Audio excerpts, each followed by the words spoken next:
Ya, Assalamualaikum warahmatullahi wabarakatuh. Kali ini Mimin agak sedikit berbeda ya, ingin menunjukkan sedikit hobi Mimin, yaitu tentang membuat cerita. Ceritanya cerita apa? Kali ini Mimin akan men-share sebuah fanfiction ya. Kalau ngeliat dari gambar pasti kalian tahu lah ya, ini fanfiction apa. Jadi apa sih fanfiction itu? Fanfiction itu adalah fan itu adalah penggemar, fiction itu adalah fiksi, jadi fiksi penggemar. Intinya adalah orang-orang yang menggemari sesuatu membuat cerita tentang kegemarannya itu. Biasanya fanfiction itu banyak banget dibuat untuk idol-idol ya. Kalau Mimin sih ini lebih ke drama, karena Mimin tuh sampai saat ini belum bisa move on sama sebuah drama yang judulnya Moon Lovers Scarlet Heart Trio, yang mainnya tuh IU sama Lee Joon-ki ya, tokoh utamanya. Itu udah bertahun-tahun yang lalu ya, dan Mimin tuh berharap ending drama ini tuh happy end gitu, seperti recycle-nya, maksudnya seperti drama asalnya yang Cina ya, yang Bubu Jingxin itu akan dilanjutkan dengan Bubu Jingxin dan happy end gitu ya. Tapi sayangnya mungkin kalau di Korea agak sulit mungkin untuk mengumpulkan kembali karakternya, jadi sampai saat ini nggak ada kabar tentang cerita drama ini gitu ya. Jadi Mimin tuh agak pengen banget untuk melanjutkan cerita ini. Nah, karena itulah Mimin membuat fanfiction ini. By the way, fanfiction ini pernah Mimin posting di blog dan di Wattpad. Buat kalian yang udah pernah baca mungkin ya skip aja ya, dan Mimin udah take down untuk yang di Wattpad sama blogspotnya biar nggak ada spoiler ya kalau nanti buat kalian yang baru ngikutin di vlog ini. Dan untuk membuat kalian biar nggak menyangka ini itu adalah seorang plagiat ya, karena ini sebenarnya adalah karya Mimin. Nah, untuk yang di Wattpad, di blog ataupun yang di sini sebenarnya sama, cuman Mimin nanti akan sedikit merubah jika ada typo atau editing yang salah, atau nanti mungkin ditambahin sedikit cerita kalau memang ingin menambahkan gitu ya. Ya, selamat menikmati. Ini dia fanfiction Mimin, Moon Lovers Scarlet Heart Trio. Ini untuk season 2-nya. Kita simak sama-sama ya.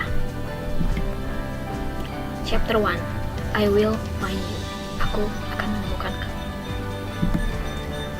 Suya. Mata Junsu terbuka.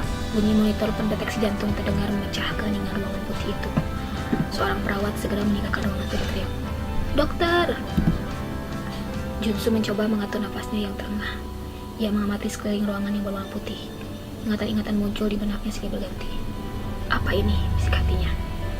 Seorang dokter memeriksa kondisi Junsu dan mengatakan sesuatu pada perawat yang ada di sampingnya.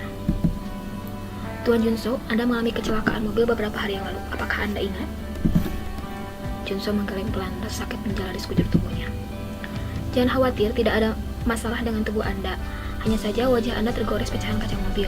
Semua akan baik-baik saja. Kami akan mengusahakan tidak ada bekas di wajah Anda." Ujar dokter seakan tahu apa yang sedang dipikirkan Junsu. My Su. "Apa yang Anda katakan, Tuan?" Dokter mendekatkan telinganya pada bibir Junsu. Junsu berusaha memperjelas ucapannya, namun ia tidak memiliki kekuatan dan akhirnya tidak sadarkan diri. Skip. Junsu melihat abu ibunya yang sudah dimasukkan ke dalam tempat peristirahatan. "Ibu, maafkan aku.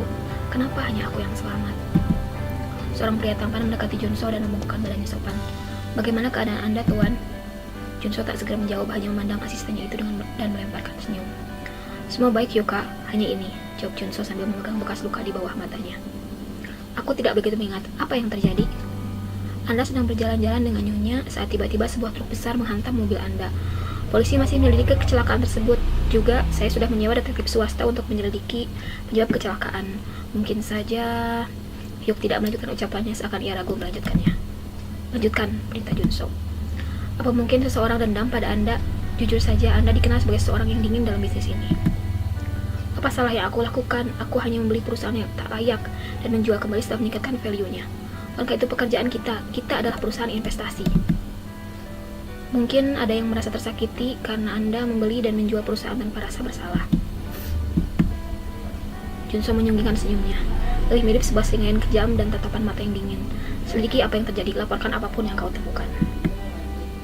Hyuk mengangguk dan membungkuk, tanda akan segera pamit. "Tuan?"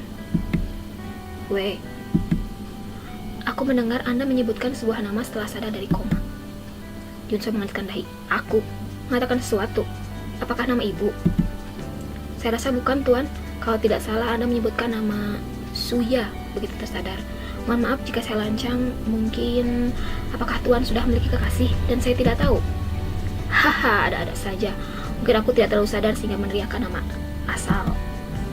Hyuk berpikir sejenak, mengerti, membungkuk kembali dan pamit pergi meninggalkan Junso yang masih memandangi tempat peristirahatan terakhir ibunya. Suya, apakah dia seorang yang aku kenal? Nama yang tidak asing. Junso membiarkan pikirannya menerawang sambil mengingat siapa sebenarnya orang yang bernama Su. Saat tanpa ia sadari, air mata menetes dari matanya. Apa ini? Aku menangis. Sepertinya ada yang tidak beres setelah katakan itu. Apakah aku harus ke rumah sakit lagi? Junso berjalan pergi meninggalkan peristirahatan ibunya. Skip. Junso maju Ferrarinya dengan kecepatan maksimal, sampai secara tidak sengaja sudut matanya menangkap sebuah spanduk bertuliskan kebudayaan make up era Koryu. Ia berhenti sejenak sampai akhirnya secara tidak sadar memarkirkan mobil yang dikendarainya. Jinja, sepertinya ada yang tidak beres dengan diriku setelah kecelakaan itu. Wow, sekarang aku bahkan datang ke tempat sejarah seperti ini. Junso lalu mengambil brosur dan berjalan tak tentu arah. Ia melihat lukisan yang terpajang rapi di dinding. Ia baru saja akan melangkah pergi saat matanya menangkap sebuah bayangan yang tidak biasa. Seorang wanita tengah terduduk menangis di depan sebuah lukisan hitam putih yang menggambarkan seorang raja yang sedang berdiri sendirian. Junso memperhatikan wanita itu sampai akhirnya ia sibuk mencari sapu tangan. Sejata, Junso mengeluarkan sebuah sapu tangan berwarna biru dan mengeluarkan sapu tangan itu pada gadis depannya yang sedang menangis. Gadis itu mengambil sapu tangan yang disodorkan, berdiri dan berbalik. Mereka pun bertatapan seakan ada yang menghentikan waktu. Gadis di depannya menatap lekat pada Junso seakan tidak percaya melihat sosok di depannya. Junso tidak kalah kaget entah apa yang menarik dirinya. Ia segera meluk gadis di depannya dan sebuah nama keluar dari bibirnya. Suya. Ya, bersambung. Ini untuk part satunya ya. Buat kalian yang udah baca di Wattpad, mungkin kalian tahu ini ada 21 part ya. Kalau tidak salah ya, nanti Mimin cek lagi ada 21 part. Jadi ini baru part satunya. Dan insya Allah fanfiction ini akan Mimin terus post di hari Senin. Jadi untuk postingan jalan-jalan, review rumah, unboxing atau tutorial akan Mimin posting di hari yang tidak pasti gitu ya. Jadi hari Senin akan Mimin pusatkan untuk fanfiction aja. Ya semoga kalian terhibur ya. Maaf jika ada salah-salah atau pengucapan yang kurang jelas. Kalian bisa baca lagi aja dengan paus-paus. Kalau nggak mau ngedengerin suara Mimin boleh di mute. Terima kasih sudah menyimak ya. Saya bertemu pekan depan.